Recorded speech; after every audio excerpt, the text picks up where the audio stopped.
Well, I got an interesting story. I sent in a X-Men #1 9.9. There's only like 9 of these in the world across all 4 covers.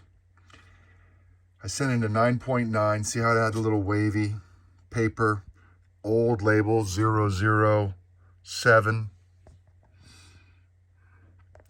Bought it off of Comic Link. Thought I got a great price on it. I got another X-Men 1 with a different cover, 9.9 off of Comic Link, same price. And I've wrote about how when you buy off these auctions, you can't get a refund. It doesn't matter. They're like, you saw the picture, you're stuck with it, even if what you find when you get it in your hand doesn't quite match up to what you expect the grade to be. So this is a 9.9. You can't really see it closely, but that shadow on the label, when I got it in my hot little hands, it looked like fading on the label. So I just sent in some books to get reholdered. Somebody wanted to buy some books. They didn't like the old, so I sent it in, $30 or something like that to relabel. And I got a little email a couple days ago. Here is that 9.9. Had a 9.9 X-Men 1, one of the early 9.9s.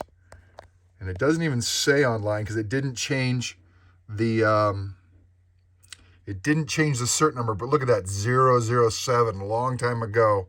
Doesn't show you the grade date originally anymore because this was a new grade date. But I got a little email that said, sorry, your 9.9 had fading, and because it was in the sun, it actually had some staple tears or something like that. Fade, full left of front corner.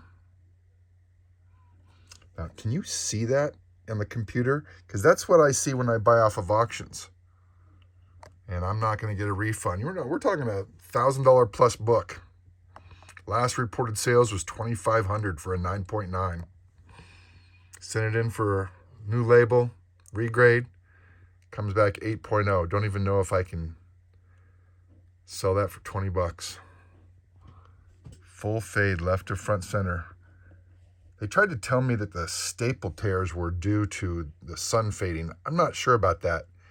I think if it's in the case for years and years and years, and it's mailed, shipped around, back and forth, that might have wear and tear on the staples because, the bag in there pinches the outside of the book, but the inside can potentially move, so it might have torn that way.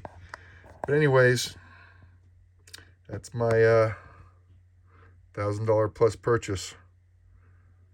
X-Men 8.0. What are the lessons? Just because it says 9.9, man. People paying these high premiums for a 9.9. I don't know if I want to play in that game anymore. I got some 9.9s that are nice, but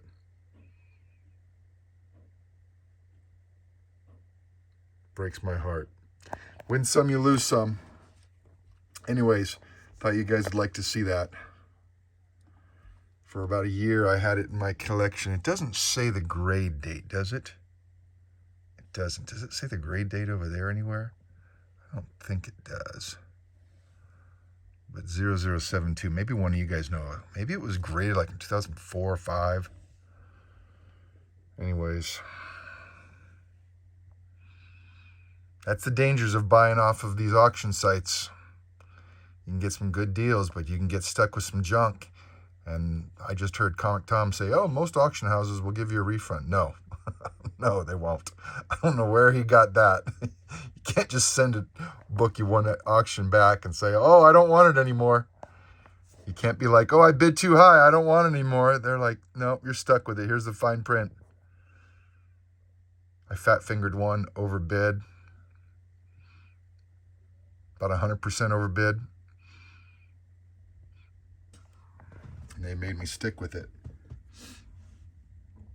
It was a Amazing Spider-Man 361. I had to pay over $500 for a 9.8. And I only had to pay over $500 because when I fat-fingered a $500 bid, their system knows what a high bid is, so they up that system, or else they have bogus buyers that go in and keep bidding until it's right below your maximum. So I think it's a system generated thing, but I think there's scams going on in the auction world. This is why I tell people, use a broker like me. I know all the scams of all the auction houses, the minimum bids, the timing at the end. I know all the tricks. And to get into that world, man, I'm pissed. Win some, you lose some. Happy hunting, guys.